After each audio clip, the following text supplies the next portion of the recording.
ہمارے دین صاحب جب ایکسپلین کر رہے تھے کہ عبادت، تو میں نے 1 منٹ آپ کا لینا ہے، پوری توجہ سے سن لیجیے تاکہ یہ عبادت کا لفظ قرآن میں کن معنی میں استعمال ہوا ہے آپ کو کلیئر ہو جائے۔ لفظی معنی جو عبادت کے لفظی اور لغوی معنی ہیں وہ ہیں عاجزی، تذلل۔ قرآن میں کن معنوں میں استعمال ہوا ہے؟ قرآن میں یہ 4 معنوں میں استعمال ہوا ہے۔ ایک ہے پرستش و پوجا، جسے آپ ایکٹس آف ورشپ کہتے ہیں۔ وہ کیا ہے؟ نماز میں رکوع، سجود، قیام، یہ نماز کے ایکٹ آف ورشپ۔ اسی طرح جب حج پہ جاتے ہیں تو آپ کا طواف، رمی، وہ سارے جو پروسیس ہے وہ سارا کس کے وہ ہیں؟ ایکٹس آف ورشپ، حج کی۔ لہذا کوئی بھی دعا بھی جو ہے وہ پرستش و پوجا میں ہوتی ہے۔ لہذا دعا ہو، رکوع ہو، سجود ہو، قیام ہو، یہ سب چیزیں جو ہیں یہ پرستش و پوجا ہیں۔ قرآن میں ان معنی میں بھی استعمال ہوتا ہے۔ یہ جو قبروں پہ جا کے لوگ دعائیں مانگتے ہیں اس کو قرآن نے عبادت کہا ہے۔ اسی طرح اطاعت، کہ کسی کو اوبے کرنا۔ سورہ یاسین میں اللہ تعالیٰ فرماتے ہیں کہ لوگ لا تعبدوا الشیطان، کہ قرآن شیطان کی عبادت نہ کرو، یعنی شیطان کی اطاعت نہ کرو۔ یہ دوسرا معنی ہے اطاعت، اوبے کرنا۔ تیسرا معنی ہے غلامی، کہ کسی کا غلام ہو جانا۔ غلام اس طرح نہیں جس طرح یہ گھر کے نوکر ہوتے ہیں، بلکہ وہ غلام جو 24 گھنٹے اپنے آقا کی خدمت میں لگا ہو۔ زر خرید غلام جو نسل در نسل غلام ہوتے تھے، تو اس غلام کو غلامی مخصوص ہے۔ اور وہ یہ قرآن میں آتا ہے کہ جب حضرت موسیٰ نے کہا فرعون سے کہ ہم ابد بنی اسرائیل، کہ تو نے بنی اسرائیل کو غلام بنا رکھا ہے، تو یہ 3 معنوں میں قرآن میں استعمال ہوا ہے۔ اب جامع اصطلاح کا مطلب کیا ہے؟ کہ بیک وقت تینوں معنی ہو، پرستش و پوجا بھی ہو، اطاعت بھی ہو، غلامی بھی ہو۔ اب جب ہم کہتے ہیں یا نعبد، کہ اللہ ہم تیری عبادت کرتے ہیں، تو ہم کہتے ہیں پروردگار پرستش و پوجا ہو، اطاعت ہو، غلامی ہو، سارے کے سارے کام۔ تو جب بھی وہاں انبیاء نے جب کہا کہ یا قوم سے کہا کہ آیت تھی نا جو بار بار انبیاء پر آئی تھی، اعبد اللہ ما لکم من الہ غیرہ، یا اعبدوا اللہ واجتنبوا الطاغوت، یا قرآن میں جب آیا ہے سورہ بقرہ میں شروع میں یا ایھا الناس اعبدوا اللہ، تو یہ لفظ عبادت کا جب بھی اللہ کے لیے آئے گا یہ سارے کے سارے معنی کو یکجا ہو گئے، غلامی بھی، پرستش پوجا بھی، اطاعت بھی۔ اطاعت میں شریعت قانون، اطاعت آپ کو ماننا ہے، شریعت تو کی اطاعت کرنا جو ہے وہ عبادت ہے۔ تو یہاں اطاعت شریعت نہیں مانے، یہاں اوبے کرنا، کس کو اوبے کرنا؟ شریعت اللہ کا حکم ہے تو اس کی اطاعت، ٹھیک ہے۔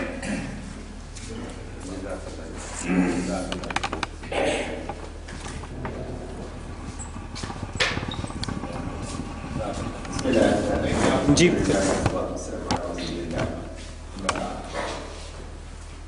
سے پہلے ہم جو ذکر کر رہے تھے توحید کی 2 اقسام، یہ ایک بہت ہی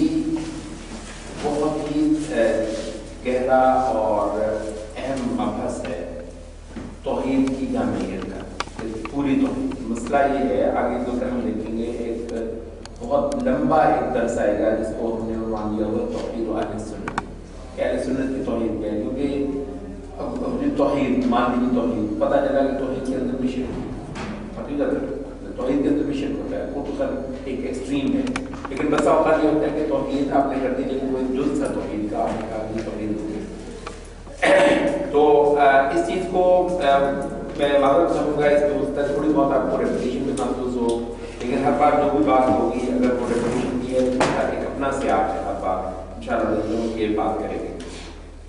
تو توحید مکمل جو ہے وہ یہی ہے کہ معرفت اور اثبات میں بھی ہو اور طلب اور قصد کے اندر بھی ہو۔ اب دیکھیے اس میں جو موٹا فرق ہے وہ کیا ہے؟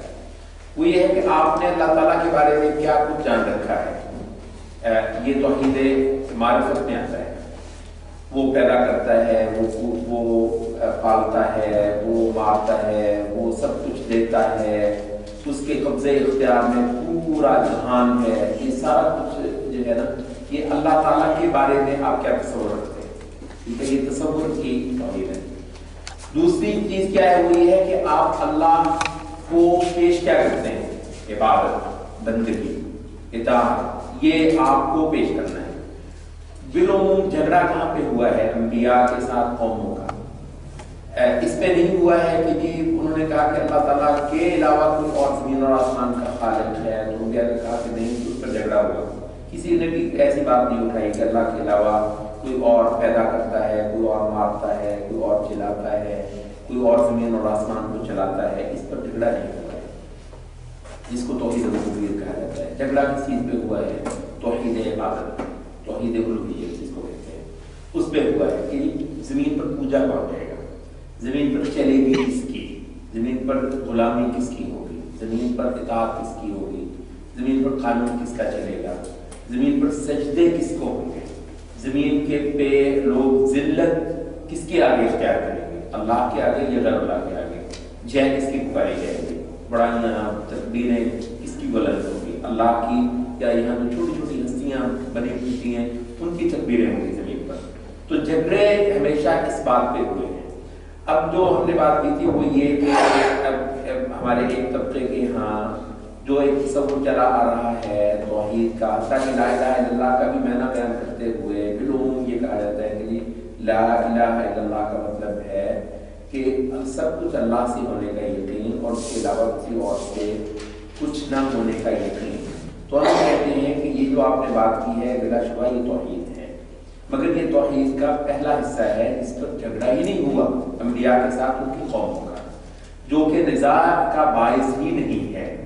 نزاع کا باعث ہے اصل میں وہ چیز جو اس کے بعد بیان ہوئی ہے، اور الہ کا تو مطلب ہی نہیں ہے، الہ کا بنیادی مطلب یہ نہیں ہے کہ جس سے سب کچھ ہونے کا یقین ہو۔ الہ کا مطلب ہے جس کی عبادت ہو۔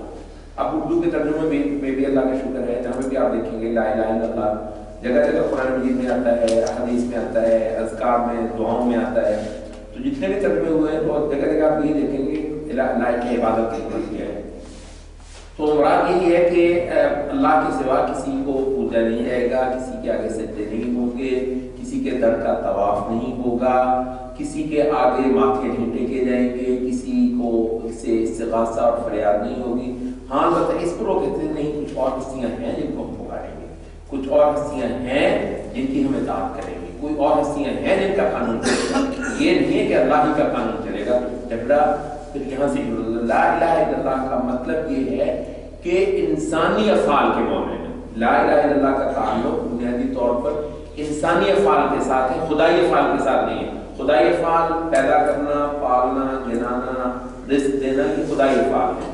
پوچھنا، سجدے کرنا، عبادت کرنا، فرما برداری کرنا، یہ انسانی افعال ہے۔ انسانی افعال کے معاملے میں جو ہے کوئی ہستی نہیں ہے جس کی عبادت ہو مگر ایک وہی ذات ہو کہ عرش کی مالک ہے۔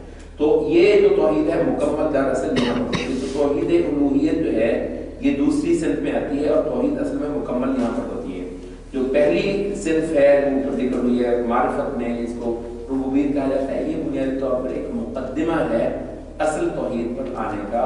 اصل توحید جو کہ باعث نزاع رہی، جس پر لڑائیاں ہوئیں، جس پر ہجرتیں ہوئیں، جس پر جہاد ہوئے، جس پر معاشرے بٹے، جس پر ایک نئی امت کھڑی ہوئی، اور جس پر پہلی امتیں تہس نہس کر دی گئیں، برباد کر دی گئیں، صفحہ ہستی سے مٹا دی گئیں، وہ کون سی بات تھی؟ وہ تھی عبادت والی توحید اور قصد والی اور طلب والی توحید کہ انسان اس ہستی کو پیش کرے تو کیا کرے۔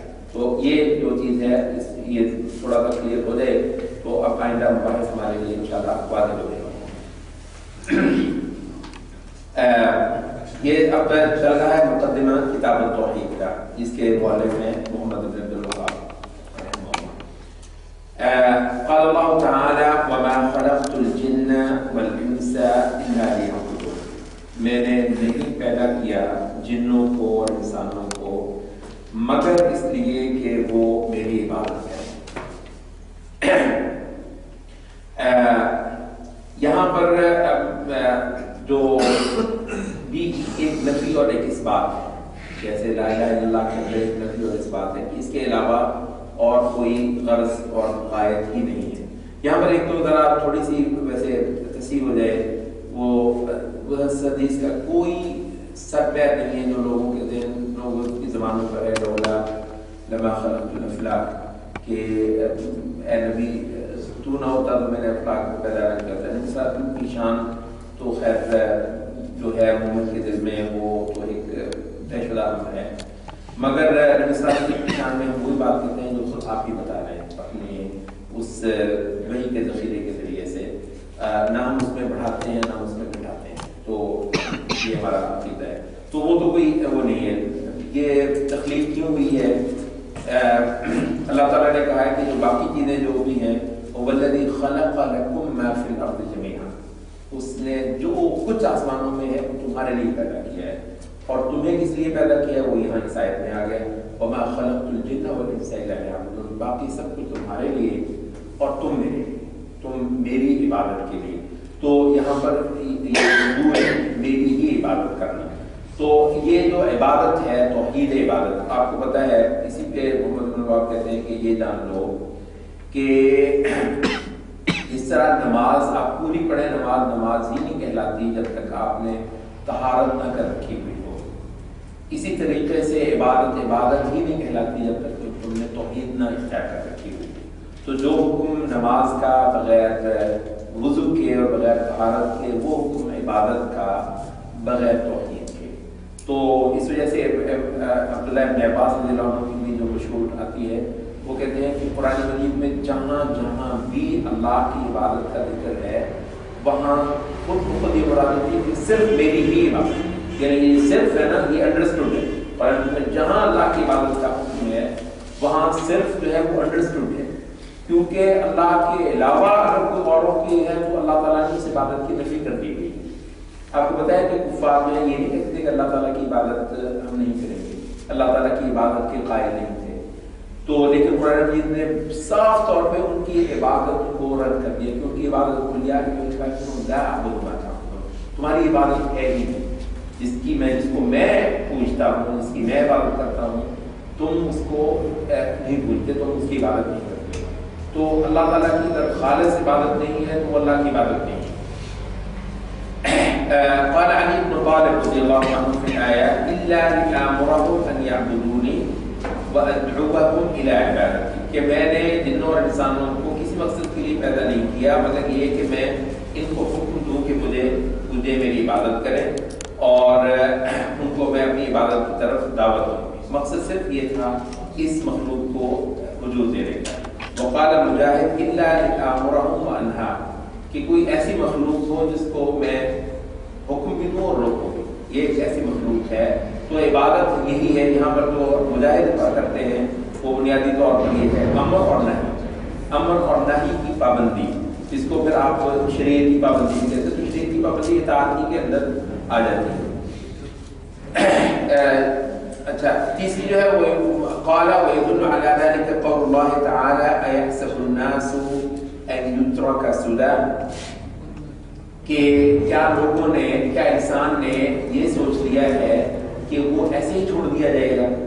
یعنی جتنے انسان بستے ہیں وہ جتنی بھی اعلیٰ اور کامیاب زندگی صرف کر رہے ہیں وہ بالکل ایک جہالت اور ایک باطل کی زندگی بسر کر رہے ہیں اگر وہ اللہ تعالیٰ کی اطاعت اور فرما برداری اور اللہ تعالیٰ کی عبادت نہیں کر رہے، اور صرف ایک اللہ تعالیٰ کی تو جو عنوان ہے سعادت کا اور فلاح کا اور سرخروئی کا اور کامیابی کا، وہ صرف ایک ہے کہ یہاں ڈنکے بجیں گے تو اللہ کی بڑائی کے، اور صرف اس کی عبادت ہوگی، اور صرف اس کے آگے پوری یہ جو مخلوق ہے یہ سجدہ ریز ہوگی، اس کے علاوہ کسی اور کی عبادت فرما برداری اطاعت نہیں ہوگی. تو کہتے ہیں کہ کیا انسان نے یہ سوچے کہ وہ ایسے ہی چھوڑ دیا جائے؟ کیا مراد ہے؟ اس کو عبادت کا حکم نہ دیا جائے، یعنی آیا اتنی دیر کھایا پیا بڑے مزے سے اور اگلے جہان کو بھی چلنے کی ہمت کر لی، اگلے جہان کو بھی چلنے کی ہمت کر لی، اور یہ یہاں پر وہ عنوان اختیار کیا ہی نہیں کہ یہاں صرف اور صرف اللہ تعالیٰ کی عبادت اور فرما برداری ہوگی. اس جہان میں رہنے کا جو دستور ہے اس کا عنوان صرف ایک ہے کہ اس کے علاوہ کوئی اور ہے نہیں جو عبادت کے لائق ہو.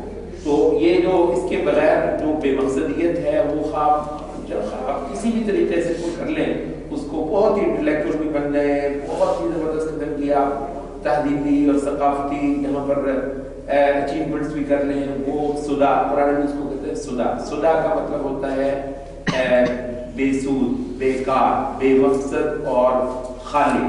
تو یہ بالکل جو ہے وہ خالی اور بیکار اور بے سود اور عبث انسان ہے جس نے یہ چیز اختیار نہیں کی ہے۔ قال الشافعی صدا کی طرف تفسیر کرتے ہوئے لا یؤمر ولا ینہی، کیا انسان نے یہ سمجھ لیا کہ نہ اس کو یہاں پر کوئی حکم دینے والا ہوگا اور نہ اس کو کوئی روکنے والا ہوگا، یہ ہے صدا سے مراد۔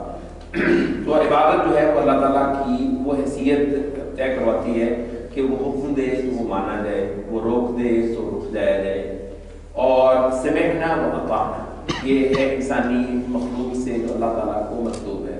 سمعنا و اطعنا، ہم نے سن لیا اور ہم نے مان لیا۔ بحث جو ہے شریعت بل پیش ہوا ہے اور اس پر بحث ہو رہی ہے، شریعت کی ایک بات آپ کر کے دیکھیں اس پر کیا ہوگا، اس کے اگلی بار اس پر بحث ہوگی، نہیں بحث نہیں ہوگی، اس پر اطعنا کہا جائے گا۔ سمعنا و اطعنا، ہم نے سن لیا اور ہم نے مان لیا، ہم نے بحث کی اور ہم نے اس کی جو بات کی کھال اتاری۔ یہ ایمان کی بات نہیں ہے، ایمان کی نہیں ہے۔ تو امر اور نہی جو ہے یہ ایک بنیادی حصہ ہے اس عبادت کا جو کہ اللہ تعالیٰ زمین پر خدایت پر روانہ کرتا ہے۔ اچھا، تو اسی سلسلے میں یہ جو آیت ہے وَمَا خَلَقْتُ الْجِنَّ وَالْإِنسَ إِلَّا لِيَعْبُدُونِ، اس کی تفسیر کے تحت اقوال کر لیں۔ شیخ الاسلام امام ابن تیمیہ کہتے ہیں العبادۃ ہی طاعۃ اللہ بامتثال ما امر اللہ۔ یہ مختلف تعریفات ہیں، آپ دیکھیے گا کہ ایک ہی تفسیر ایک ہی انداز میں اس کی تعریف نہیں کی گئی۔ تو وہ کہہ رہے ہیں ہی طاعۃ اللہ بامتثال ما امر اللہ بہ علی السنۃ الرسل، عبادت ہے اللہ تعالیٰ کی اطاعت کرنا اس چیز کو پورا کرتے ہوئے جس کا اللہ نے حکم دیا ہے رسولوں کی زبان پر، رسولوں کی زبانوں پر جو کچھ کہلا دیا اس کو پورا کرنا اور اس کو انجام دینا، یہ عبادت ہے۔ لیکن جیسے میں کہا مختلف انداز سے ایک چیز کی اصل میں تعریف کرتے ہیں علماء، تو بعض اوقات کسی ایک جانب کو زیادہ نمایاں کرتے ہیں تو بعض اوقات کسی اور جانب کو نمایاں کرتے ہیں۔ وقال ایضا، دیکھیں وہی امام ابن تیمیہ ہی ایک اور جگہ پر عبادت کو ذرا تھوڑا سا اور انداز میں بیان کرتے ہیں۔ العبادۃ اسم جامع، عبادت جو ہے یہ ایک لفظ ہے نہایت جامع ہے، اور جامع کا مطلب انکمپیسنگ، مطلب محیط احاطہ کرنے والا ہے۔ کل ما یحب اللہ، ہر اس چیز کا جو اللہ تعالیٰ جو پسند کرتا ہے اور جس چیز سے اللہ راضی ہوتا ہے، من الاقوال والاعمال الظاہرۃ والباطنہ، وہ اقوال ہوں، وہ اعمال ہوں، اور اعمال ظاہری ہوں یا باطنی، دل کے افعال ہوں یا باہر، ہذا کے اعمال سب کے سب اعمال کے اندر اس چیز کو انجام دینا جس سے اللہ خوش ہوتا ہو، تو یہ عبادت ہے۔ امام نقیم کہتے ہیں وَمَدَارُهَا عَلَى 15 قاعدہ، یہ جو فتح المجید ہے جو شرح کتاب مجاہد کی، اس سے ہم نے یہ سارے اقوال لے کے سلائڈز پہ ڈالے ہوئے۔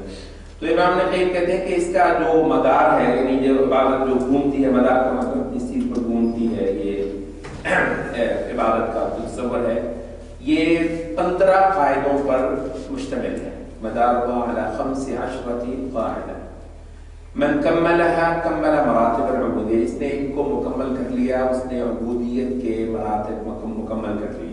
وبیان ذلك، اس کا بیان اس طرح ہے کہ ان العبادۃ منقسمۃ علی القلب واللسان والجوارح، کہ عبادت یہ منقسم ہے قلب پر، زبان پر اور جوارح، یہ جو اس کو ہم لمبس کہتے ہیں، اعضاء کہہ دیتے ہیں، یہ عبدیت جو ہے، عبد ہونا، بندہ ہونا اللہ کا، یہ اس کا ایک میدان ہے دل، اس کا ایک میدان ہے آپ کی زبان، اتنا کچھ جو آپ بولتے اور پروڈیوس کرتے ہیں، یہ سارے کا سارا یہ عبادت کا میدان ہے۔ اور ایک ہے پھر جو آپ اپنے اعضاء سے کرتے ہیں، جوارح سے کرتے ہیں، تو یہ 3 میدان ہوئے عبادت کے۔ اب اس کے بعد کہتے ہیں والاحکام التی للعبودیہ 5، عبودیت کے، عبدیت کے، بندہ ہونے کے جو احکام ہیں وہ 5 ہیں شریعت میں. آپ کو پتہ ہی ہے واجب کچھ چیزیں واجب ہیں، وہ مستحب کچھ چیزیں مستحب ہیں. ٹھیک ہے، وہ سب جانتے ہیں نا کیا ہے. واجب وہ ہے کہ آپ کو لازماً کرنا ہے اور اگر نہیں کریں گے تو اللہ تعالیٰ کی پکڑ ہوگی، اس کو ہم کہتے ہیں واجب. مستحب یہ ہے کہ آپ کو یہ کرنا چاہیے لیکن اگر نہیں کرتے تو اللہ تعالیٰ پکڑے گا نہیں، اس کو ہم مستحب کہتے ہیں. وہ حرام ایک چیز ہے جو ممنوع ہے، وہ بھی ایک عبادت کی صورت ہے، اس کے روکے ہوئے کاموں سے رکنا یہ بھی ایک عبادت کا ایک میدان ہے. تو حرام اس کو کہتے ہیں کہ آپ کو لازماً اس چیز سے رکنا ہے اور اگر نہیں رکیں گے تو اللہ کی پکڑ ہوگی. وہ مکروہ وہ یہ ہے کہ چیزیں اس سے آپ کو رکنا چاہیے لیکن اگر آپ نہیں رکتے ہیں تو اللہ تعالیٰ کی پکڑ نہیں ہوگی اس پہ، اس کو مکروہ کہتے ہیں. وہ مباح اور اللہ تعالیٰ کی جس چیز میں اجازت ہے. آپ کو پتہ ہے آپ جو کام کرتے ہیں اس سوچ کے ساتھ کہ مجھے اللہ تعالیٰ نے یہ کرنے کی اجازت دی، اس وقت بھی آپ عبادت کرنے ہوتے ہیں. اس کی جو آخری ترین صورت ہے وہ نبی صلی اللہ علیہ وسلم نے بتائی ہے نا کہ جب تمہیں کو بندہ اپنی بیوی کے پاس آتا ہے تو صحابہ نے تعجب کیا کہ اللہ کے رسول آپ کی اپنی خواہش پوری کرے اور وہ صدقہ ہو جائے، وہ عبادت کی صورت ہو جائے. تو انہوں نے کہا کہ ہاں اگر وہ حرام میں کرے یہ کام تو کیا اس پر اس کی پکڑ نہیں ہوگی؟ انہوں نے کہا تو کہتے ہیں کہ یہ اس پر اس کو اجر کیوں نہ ملے.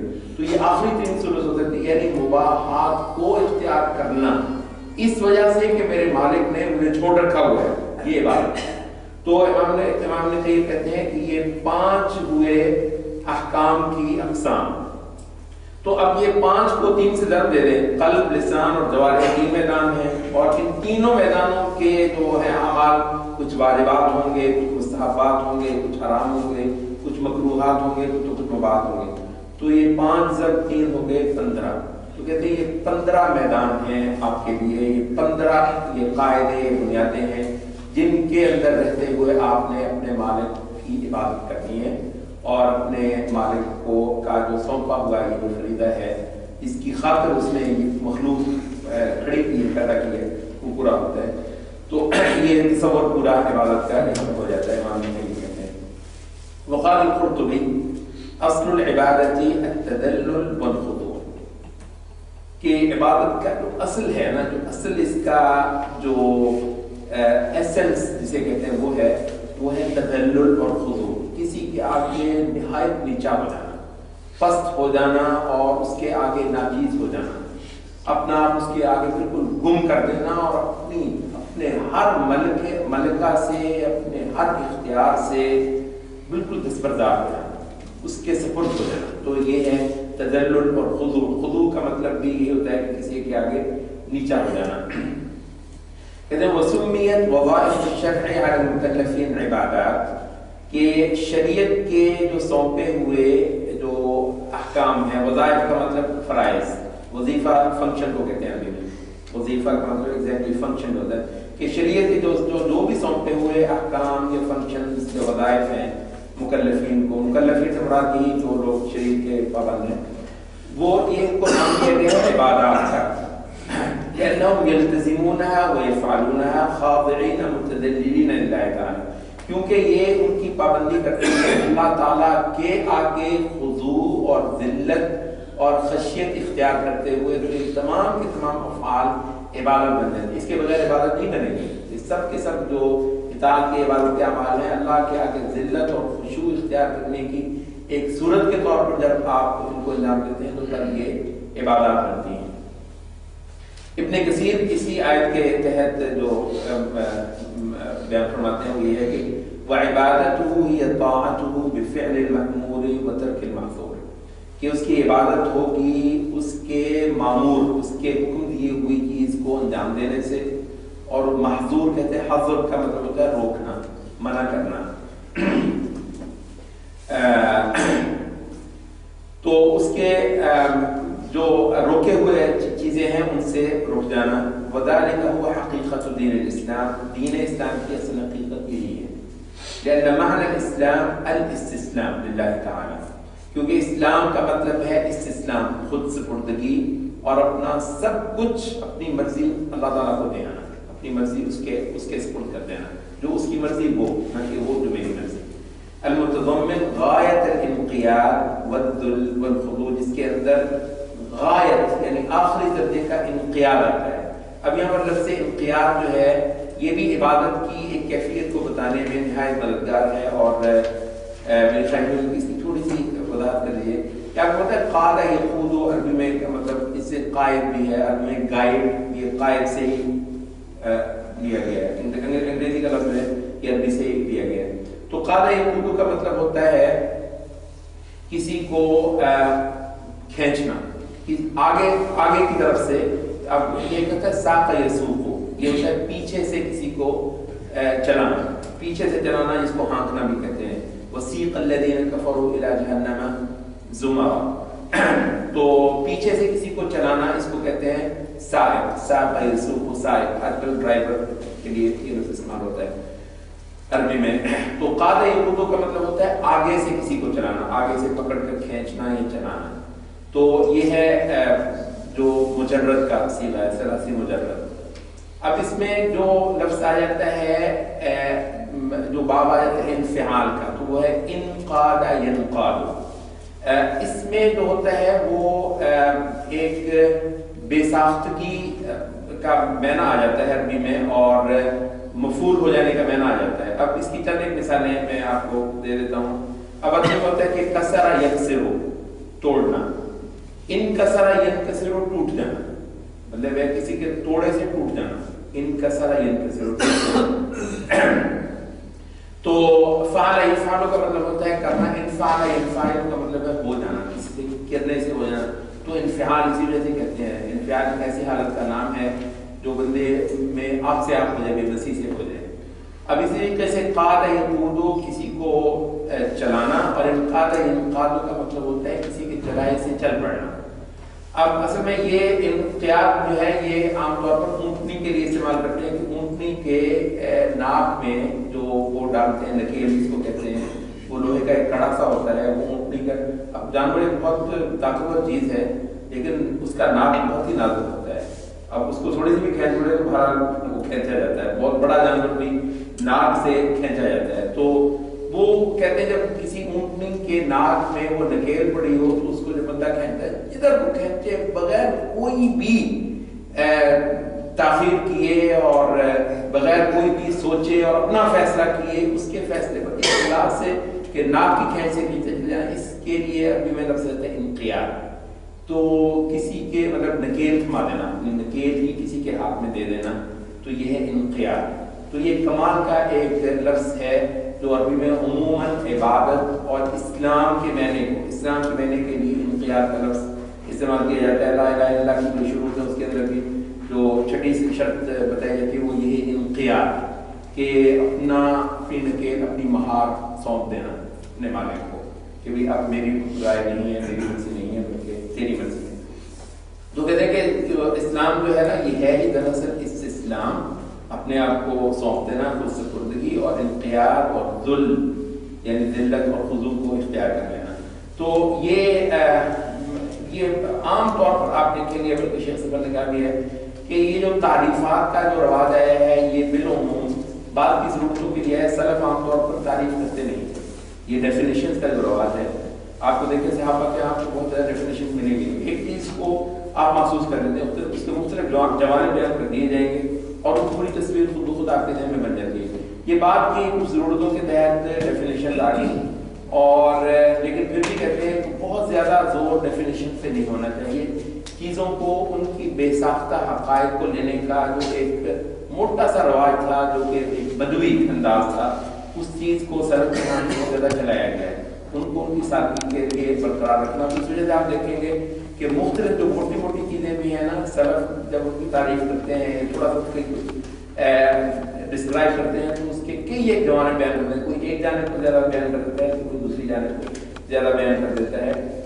اور یہ دعویٰ کرنا جی اس نے تو یہ تعریف کی تھی تو آپ وہ کیوں کر رہے ہیں, تو علماء کہتے ہیں کہ یہ ہم ان چیزوں میں نہیں پڑھتے ہیں. یہاں پہ بھی آپ دیکھ رہے ہیں نا کہ ابن قیم نے ایک بات کی ہے, ابن تیمیہ نے ایک بات کی ہے, اس سے پہلے صحابہ کی تعریف ہے, سب مل کر آپ کو تصور دے کہ وہ لیا جائے تو اچھا رہتا ہے اور آپ کا تصور زیادہ زیادہ مکمل رہتا ہے. اب اگلی آیت وہ لے کر آتے ہیں, وَلَقَدْ بَعَثْنَا, پہلی آیت آپ نے دیکھی, مقصد اللہ تعالیٰ کا ایک ہی توحید, عبادت میں توحید. دوسری آیت وَلَقَدْ بَعَثْنَا فِي كُلِّ أُمَّةٍ رَسُولًا أَنِ اعْبُدُوا اللَّهَ وَاجْتَنِبُوا الطَّاغُوتَ. یقیناً ہم نے بھیجا مبعوث کیا ہر ایک ہی قوم کے اندر کوئی نہ کوئی رسول یہ کہ اللہ تعالیٰ کی عبادت کرو اور طاغوت کی عبادت سے اجتناب کرو, بالکل ہٹ کر کرو. یہاں پر کہتے ہیں کہ قال عمر بن الخطاب رضی اللہ عنہ الطاغوت الشیطان, کہ طاغوت شیطان ہے, کیونکہ جو سب سے بڑا سرغنہ ہے غیر اللہ کی عبادت کی طرح ڈالنے والا اور اللہ کے آئے ہوئے حکم کی بجائے کسی اور کا حکم سامنے لے کر آنے والا, تو وہ شیطان ہے. وقال جابر رضی اللہ عنہ الطاغوت کہان كانت تنزل علیہم الشیاطین. یہ طاغوت جو ہے یہ عرب جس کو جانتے تھے طاغوت کے نام سے, طاغوت کے حوالے سے, وہ کاہن ہوتے تھے. کاہن جو کہ جن پر شیاطین اترتے تھے, اب وہ جنتر منتر ٹائپ ان پر اتار کے اونٹ پٹانگ وہ لوگوں کو سناتے تھے, غیب کے قصے, غیب کی خبریں. اس وجہ سے آپ دیکھیں گے کہ طاغوت کے جو بڑے بڑے جو ہیڈز ہیں ان میں اہل علم نے کاہنوں کو اور غیب کی جو بندہ غیب کی خبر رکھنے کا دعویٰ کرے اس کو بھی طاغوت کہا جاتا ہے. تو عربوں میں یہ عام تھا, تو کاہنوں کو بھی طاغوت کہا گیا. کہ یہ جو ضعیف الاعتقادی جن لوگوں کے ساتھ وابستہ ہو جاتی ہے تو ان سب لوگوں کو چھوڑ دیں اور ایک اللہ تعالیٰ پر ہی یقین کہ وہی جو کرے اور وہی جو کہے وہی سچ ہے اور بس حقیقت وہی ہے. تو کوئی بندہ جو غیب کی بتائے یا کوئی شریعت جو گھڑے تو اس کی بات کو بالکل تسلیم نہ کرنا, تو یہ وہ مراد ہے کہ انبیاء نے یہ عنوان اختیار کیا لوگوں کے لیے عبادت کا. وقال مالک الطاغوت كل ما عبد من دون اللہ. امام مالک کہتے ہیں کہ طاغوت ہر وہ ہستی ہے جو اللہ تعالیٰ کے علاوہ پوجی جاتی ہے, اس کی عبادت ہوتی ہے کسی بھی معنی میں. جو آپ کے سامنے عبادت کی صورتیں لکھی, کسی بھی معنی میں اللہ تعالیٰ کے علاوہ جس کی عبادت ہوتی ہے وہ طاغوت ہے, کیونکہ حد بندگی جو اللہ تعالیٰ کے لیے ہے اس سے تجاوز ہو کر آپ کسی اور کی عبادت میں چلے گئے. تو یہ جو اس طرح کی سرکشی ہے اللہ تعالیٰ کی حد بندگی سے گزرنے کی, اس کو آپ طاغوت کہتے ہیں. تو اس سے بچنا اور اس کے خلاف ایک بالکل اس کے ساتھ کفر کرنا. یعنی قرآن مجید میں یہاں پر تو جو لفظ آئے ہیں وہ یہی ہے نا کہ وَاجْتَنِبُوا الطَّاغُوتَ. سورۃ بقرہ میں کیا لفظ آئے ہیں؟ فَمَن يَكْفُرْ, کفر کرنا ہے اس طاغوت کے ساتھ. قلت یہ کہہ رہے ہیں فتح المجید کے مؤلف وَذَلِكَ الْمَذْكُورُ بَعْضُ أَفْرَادِهِ, کہ یہ جو طاغوت کی تعریفات آپ کے سامنے رکھی ہیں یہ طاغوت کے جو بعض اقسام ہیں, افراد یعنی بعض قسمیں جو ہیں یہ انہی کی ہیں. جیسے پہلے بھی آپ سے عرض کی گئی کہ آپ کو جب آپ تفاسیر پڑھیں گے نا تو کچھ لوگوں کو تھوڑا سا پرانی تفسیریں پڑھتے ہوئے نا تھوڑی سی دقت بھی ہو جاتی ہے. یہ چیز میرا خیال ہے کہ اس کو بہت زیادہ واضح ہو جائے تو فائدہ مند رہے گا. اس کی موٹی وجہ وہی ہے جو ہم نے پہلے تھوڑی عرض کی کہ سلف عام طور پر جامع معنی کے ڈیفینیشن جو ہے ایک فلسفیانہ انداز میں اس کے کرنے کے قائل نہیں تھے. اپنے سامنے جو کوئی مخاطب ہے اس کو سامنے رکھتے ہوئے ایک موٹا سا ایک بیان کرتے ہیں, وہ عام طور پر اس کی جوانب بھی ہوتے ہیں. مقدمہ ہے کبھی موقع ملے تو انشاءاللہ اس کو پڑھنا چاہیے. امام ابن تیمیہ کا ایک مشہور رسالہ ہے مقدمہ فی اصول تفسیر, اصول تفسیر کا مقدمہ. تو اس میں کہتے ہیں کہ سلف سے جو تفاسیر وارد ہوئی ہیں اس میں جو آپ کو جو چیزیں ملتی ہیں اس کو کہا جاتا ہے اختلاف تنوع, نہ کہ اختلاف تضاد. ایک اختلاف ہوتا ہے وہ دوسروں ایک دوسرے کے ساتھ کانٹراڈکٹ نہیں کر رہا ہوتا بلکہ ایک دوسرے کو مکمل کر رہا ہوتا ہے. مجاہد نے یہ کہا, اکرمہ نے یہ کہا, قتادہ نے یہ کہا, ان سب کو جمع کر کے آپ نے ہم نے ایک تصویر بنتی ہے تو وہ تفسیر اچھی ہوتی ہے. تو اگر کوئی بندہ کہ نہیں مجاہد نے جو یہ کہا تو اکرمہ نے یہ کہا, یہ کیسے, یہ وہ بات کہتے ہیں کہ آپ یہ دیکھیں گے اس میں تضاد نہیں ہوگا, وہ تنوع ہے تو وہ مل کر پورا کرتا ہے. بعد والے لوگوں نے جو اختلاف کیا ہے وہ اختلاف تضاد ہے, وہ کنٹراڈکشن والا اختلاف ہے جو کہ شریعت کے اندر منع ہے. تو یہ مختلف آیات کی تفاسیر کے اندر وہ کہتے ہیں کہ سلف سے جتنے اقوال ملتے ہیں بالعموم میں تنوع ہوتا ہے، تو ان تنوع ہی کو لے کر ایک پوری تصویر بندے کو بنانی چاہیے اپنے. تو یہاں پر آپ دیکھتے ہیں تابوت کے حوالے سے بھی کئی ساری تعریفیں آپ کو مل جاتی ہیں. قرآن تفاسیر جب بھی آپ کھولیں گے آپ کو اس چیز سے واسطہ پڑے گا. اور آدمی یہ کہتا ہے کہ ایک اسٹینڈرڈ ڈیفینیشن کیوں نہیں دے رہا بندہ، آپ کو نہیں ملے گی. اسٹینڈرڈ ڈیفینیشنز کا جو انداز ہے یہ آپ کو سلف کے یہاں نہیں ملے گا. وہ حقائق کو مختلف پیراہم میں بیان کرنے کے آتی ہیں، یہ اسیوم کرتے ہوئے کہ موٹی حقیقت آپ اس کے سورس سے ہی لا کر لیں، اور وہ قرآن نہیں ہے، قرآن ہی کے اندر ہے، اور عمومی جو صحابہ کا جو فہم ہے اسی کے اندر سے ملے گی. تو کہتے ہیں کہ وذالک المذکور بعض افراد، یہ جتنی بھی اوپر جو ڈیفینیشنز گزری ہیں یہ بعض اقسام ہی ہیں اس کی. وقد حدہ العلامہ ابن القیم حدا جامعا، ہاں البتہ اس کی ایک جامع قسم کی جو ڈیفینیشن ہے، حد عربی میں تعریف کے لیے بولتا ہے، ڈیفینیشن کے لیے بولا جاتا ہے.